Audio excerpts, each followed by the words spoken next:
Ever since he was ignominiously ejected from the House speakership back in October, Republican Congressman Kevin McCarthy has been on the warpath, taking shots not only at Democrats, but also often his fellow Republicans.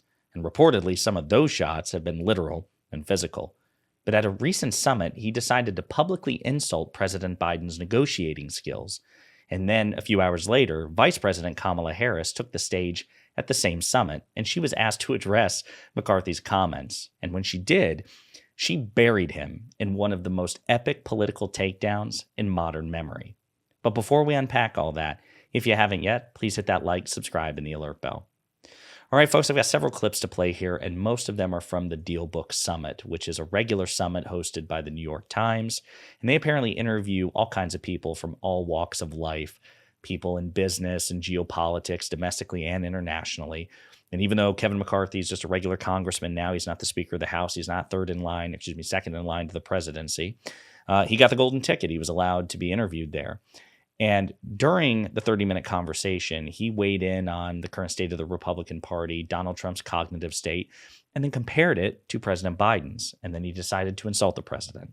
But we'll play the clip and unpack it together. I mean, this is the leader of the free world. But that's not any different with former President Trump. Oh, okay. We know the difference. Nancy Pelosi's 82. She's much more with it than Biden is, and she could still go with Trump. I don't see any slowing in Trump. That guy has always only been 4 hours. That guy works 24 hours a day. You might not like his decisions at the end of the day, but he works.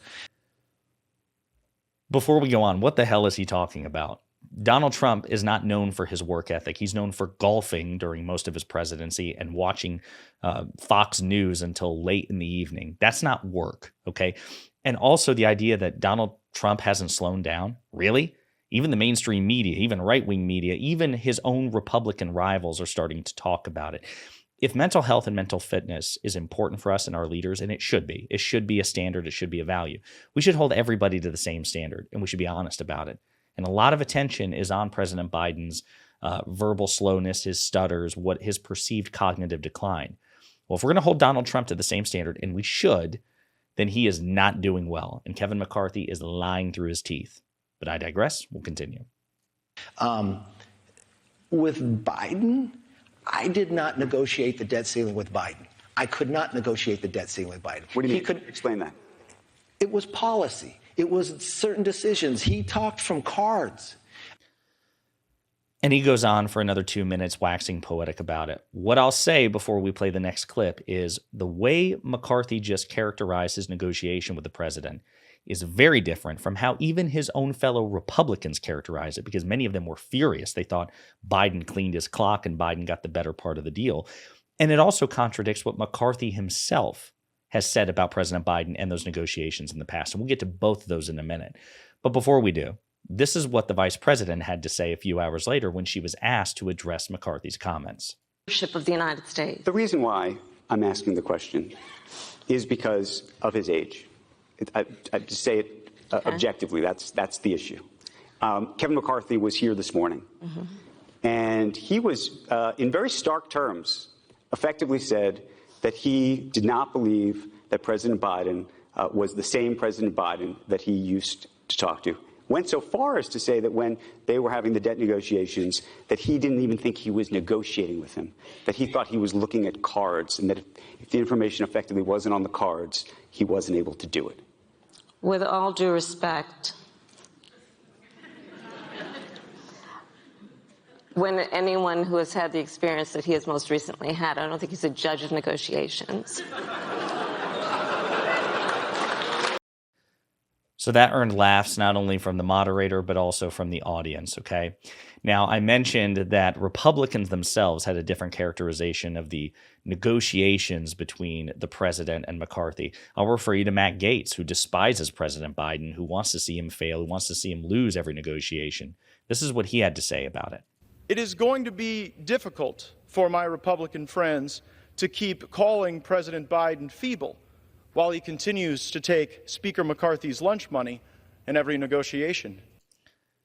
And that was indeed the widespread consensus from the May 2023 debt ceiling negotiation between McCarthy and Biden.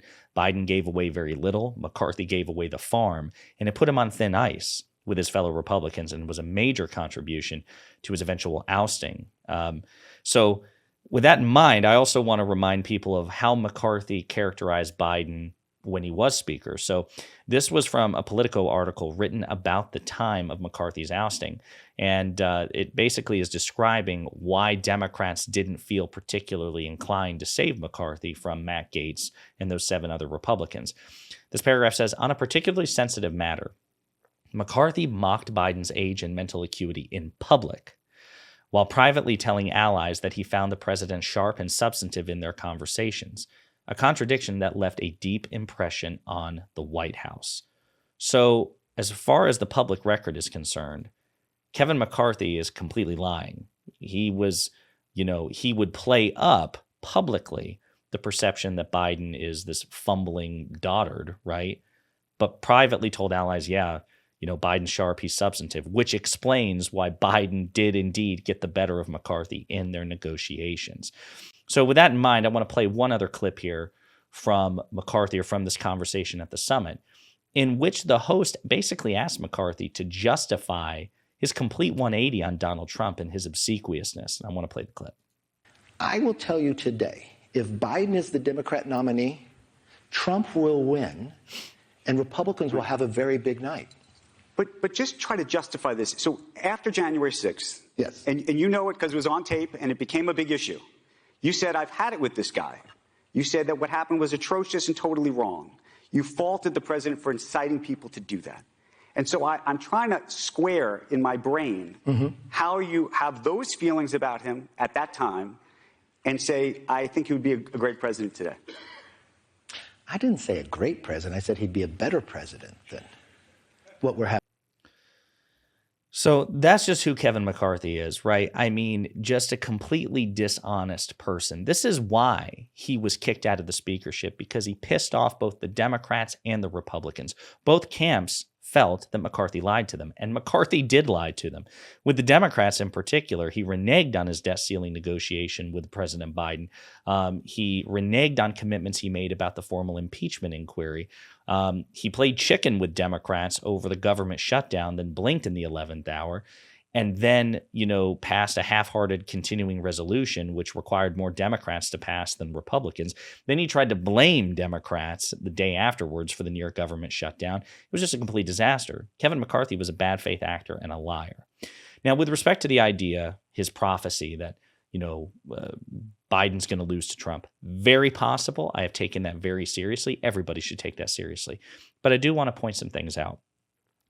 There were national polls conducted this week, 4 major national polls, and all of them have Biden leading Trump. Economist YouGov, a 3-point gain since mid-November. Morning Consult, a 4-point gain since last week. YouGov and Legger, the Canadian Press. So in the 4 major national polls conducted this week, we are seeing a reversal. Now, again, polls are snapshot in time. We're a year out from the election. Okay, this doesn't mean we can set it in stone. It just means that Biden and Trump are neck and neck. This idea that Trump is going to clean house, there's no evidence of that, okay? And as Matthew Iglesias points out in this, and by the way, he frustrates me very much because I wish he were much more progressive than what he is, but I also appreciate his interpretation of data. And he points out this does seem to have gotten less media attention than the polls when Biden was down. And then as he later points out, I'm not saying that anyone in management at CNN or MSNBC should care about their fiduciary duty to shareholders, but it's a problem for Biden that it's objectively in their interest for him to lose. And it's true. If the goal of media is to generate attention and clicks and money as a result of that, Trump is better for the media, including CNN and MSNBC, because he's a much more polarizing, divisive, exciting, scandalous figure than President Biden, which makes you wonder, could that be a major contribution as to the asymmetry of expectations that we often talk about on this channel? Why Biden's victories, his accomplishments get a fraction of the coverage as his failures get a fraction of the coverage of Trump's successes when Trump was president. Biden is in a very hostile political and media ecosystem, as we've discussed. And you and I have a role to play every single day to try to make that disadvantage a little less painful. Let me know what you think in the comments.